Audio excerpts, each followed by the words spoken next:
बहुत समय पहले की बात है। एक सुंदर राज्य था जिसका नाम कमलपुर था। इस राज्य की विशेषता थी कि यहाँ के हर तालाब में कमल खिलते थे। इस राज्य के राजा विक्रांत सिंह और रानी सुमित्रा की एक सुंदर पुत्री थी जिसका नाम राजकुमारी अनन्या था। राजकुमारी बहुत बुद्धिमान और दयालु थी। वह अपने महल में रहने के बजाय प्रजा के बीच जाकर उनकी परेशानियां सुना करती थी। लेकिन एक समस्या थी। राजकुमारी अक्सर अकेली महसूस करती थी क्योंकि उसके पास कोई सच्चा मित्र नहीं था।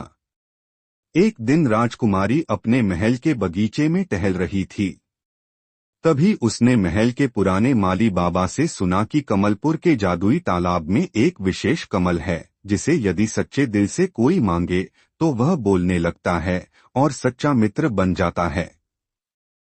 राजकुमारी को यह सुनकर बहुत आश्चर्य हुआ। उसने ठान लिया कि वह इस जादुई कमल को खोजेगी। राजकुमारी अनन्या ने अपने घोड़े पर सवार होकर जादुई तालाब की ओर यात्रा शुरू की। उसके साथ उसका प्रिय तोता मिठू भी था जो उसकी हर यात्रा में साथ रहता था।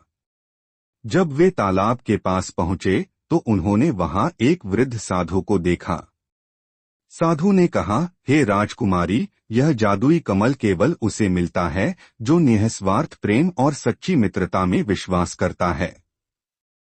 तुम्हें इसके लिए 3 परीक्षाएं पास करनी होंगी।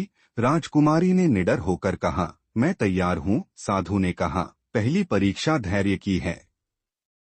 इस तालाब में एक जादुई मछली है जिसे पकड़ना आसान नहीं है, लेकिन अगर तुम धैर्य रखोगी तो वह स्वयं तुम्हारे पास आएगी। राजकुमारी ने तालाब के किनारे बैठकर इंतजार करना शुरू किया। कई घंटे बीत गए लेकिन वह टस से मस नहीं हुई। अंततः तालाब से एक सुनहरी मछली बाहर आई और राजकुमारी के हाथों में कूद पड़ी। मछली बोली, तुमने अपनी पहली परीक्षा पास कर ली। साधु ने आगे कहा, अब दूसरी परीक्षा है साहस की। तालाब के पास एक अंधेरी गुफा है जहां एक विशाल नाग पहरा देता है। अगर तुम उसमें प्रवेश कर सको और नाग से बिना डरे उसके खजाने का एक मोती ले सको तो तुम्हें अगली परीक्षा के लिए तैयार माना जाएगा। राजकुमारी ने साहस दिखाया और बिना हिचकिचाहट के गुफा में चली गई। जैसे ही नाग फुफकारता हुआ आया, राजकुमारी ने शांति से कहा, मैं तुम्हारे खजाने का लालच नहीं रखती, केवल परीक्षा पूरी करना चाहती हूँ। नाग को राजकुमारी की सच्चाई महसूस हुई और उसने खुशी खुशी उसे एक सुनहरा मोती दे दिया। साधु मुस्कुराए और बोले, अब अंतिम परीक्षा शेष है। साधु ने कहा, अब तुम्हें सच्ची मित्रता साबित करनी होगी।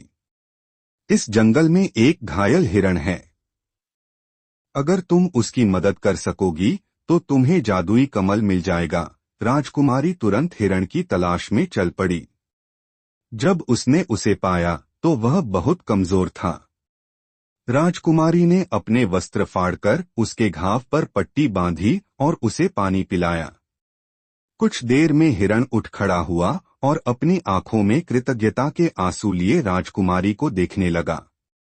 तभी जंगल में तेज रोशनी हुई और एक परी प्रकट हुई।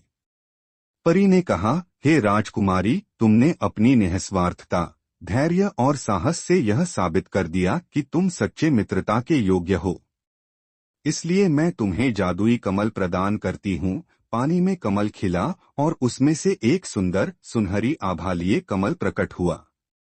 जब राजकुमारी ने उसे अपने हाथ में लिया तो वह कमल सचमुच बोलने लगा। कमल ने कहा, राजकुमारी, अब मैं तुम्हारा सच्चा मित्र हूँ और तुम्हारे हर सुख दुख में साथ रहूंगा। राजकुमारी बहुत खुश हुई और जादुई कमल को लेकर महल वापस आई। अब वह कभी अकेला महसूस नहीं करती थी। उसकी मित्रता की शक्ति पूरे राज्य में प्रसिद्ध हो गई और कमलपुर के लोग भी सच्ची मित्रता का मूल्य समझने लगे। और इस तरह राजकुमारी अनन्या और जादुई कमल की कहानी हमेशा के लिए अमर हो गई।